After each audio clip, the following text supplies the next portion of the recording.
السلام علیکم، بسم اللہ الرحمن الرحیم۔ امریکہ سے دشمنی مول لینا خطرناک ہو سکتا ہے، لیکن امریکہ سے دوستی اپنی موت کو دعوت دینے کی مترادف ہے۔ سچ کہا یہ ہینری کسنجر نے۔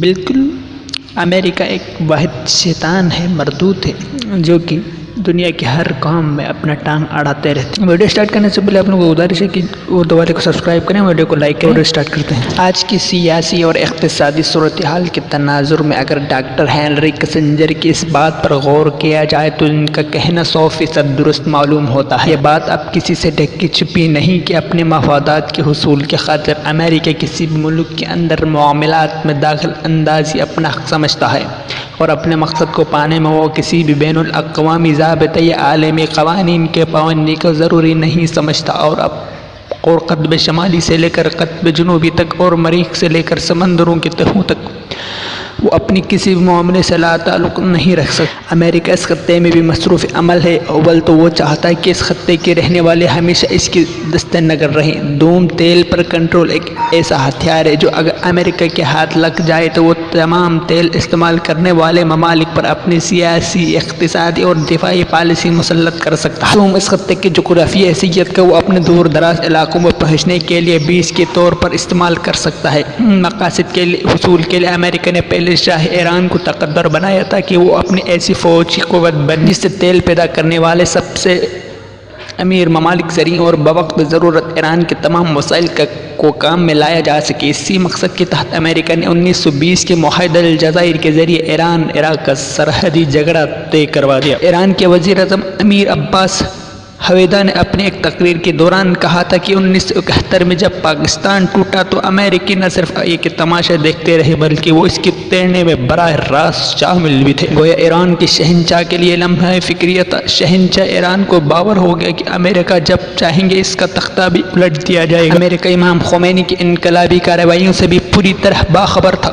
امریکہ کے خیال میں شہنشاہ ایران اپنے قد سے اونچا دکھائی دینے کی کوشش کر رہا تھا، اس لیے اس سے نکلنا ضروری ہو چکا تھا، اور اس کی جگہ ایک جمہوری حکومت لانے کا منصوبہ بنایا جا چکا تھا۔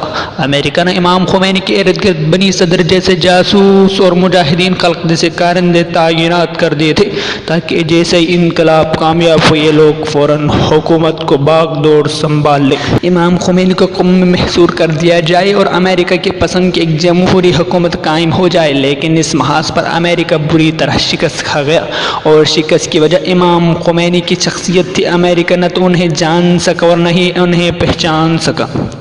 چنانچہ اسلامی انقلاب کو شکست دینے کے لیے امریکہ نے عراق کے صدر صدام حسین کو اکسایا، جس نے 1975 کی معاہدہ الجزائر ایک دفعہ طرفہ طور پر پھاڑ دیا اور ایران پر چڑھائی کر دی۔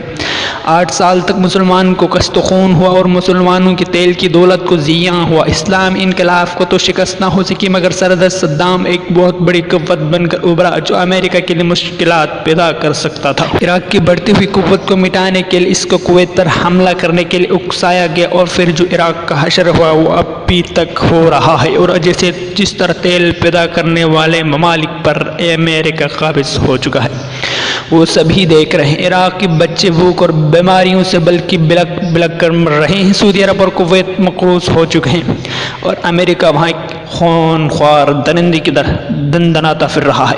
سابق صدر جنرل ایوب خان کے مشہور کتاب فرینڈز ناٹ ماسٹر کی سند کے باوجود ایک کھلی حقیقت ہے کہ پاکستان کے حوالے سے امریکہ کا کردار ہمیشہ ایک آقا کا رہا ہے، اور وہ دوستی کا کوئی تقاضا پورا نہیں کر سکا۔ پاکستان کی 50 سالہ 60 سالہ تاریخ میں ہر لمحہ امریکی نگرانی دباؤ اس کی من مانی پالیسی کی زد میں رہے۔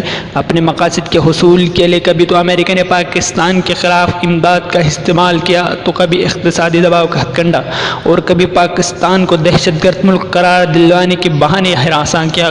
پاکستان کا جغرافیائی محل وقوع، ایٹمی صلاحیت، زرعی اور تکنیکی ہنرمندی اور خاص طور پر اسلامی نظریات بنیاد ایسے عوامل ہیں جو امریکی پالیسی سازوں کو خاص توجہ مرکوز ہے۔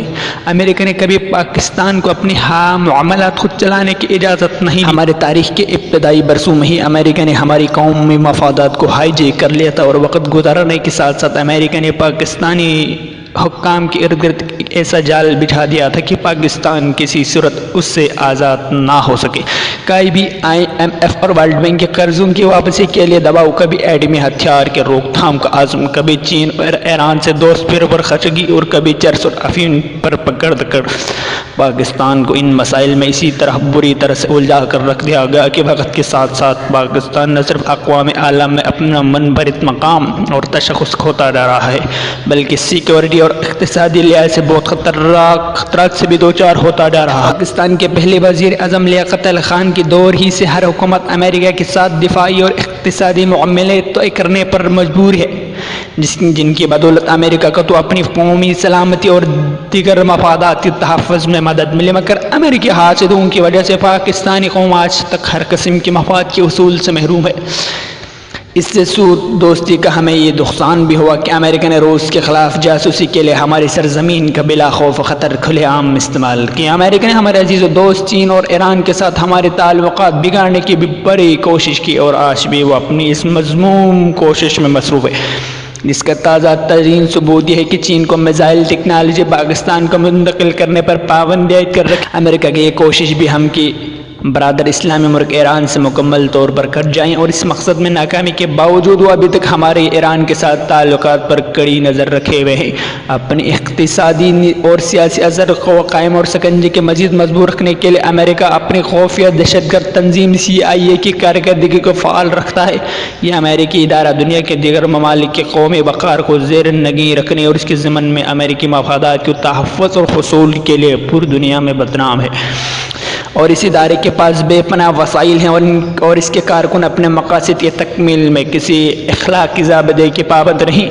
CIA کی جنونی طریقہ کار کی چند جھلکیاں ہیں۔ یہ ممالک کی دفاع، خارجہ امور، سائنس اور ٹیکنالوجی کے شعبہ جات، اقتصادی ترقی اور تعلیمی پروگراموں اور سیاسی اداروں کی خفیہ نگرانی، پروپیگنڈا، ڈس انفارمیشن، دہشت گردی، نفسیاتی حربے، قتل و غارت، بلیک میلنگ، رشوت اور ڈرانے دھمکانے جیسے مذموم ہٹ کنڈے شامل ہے۔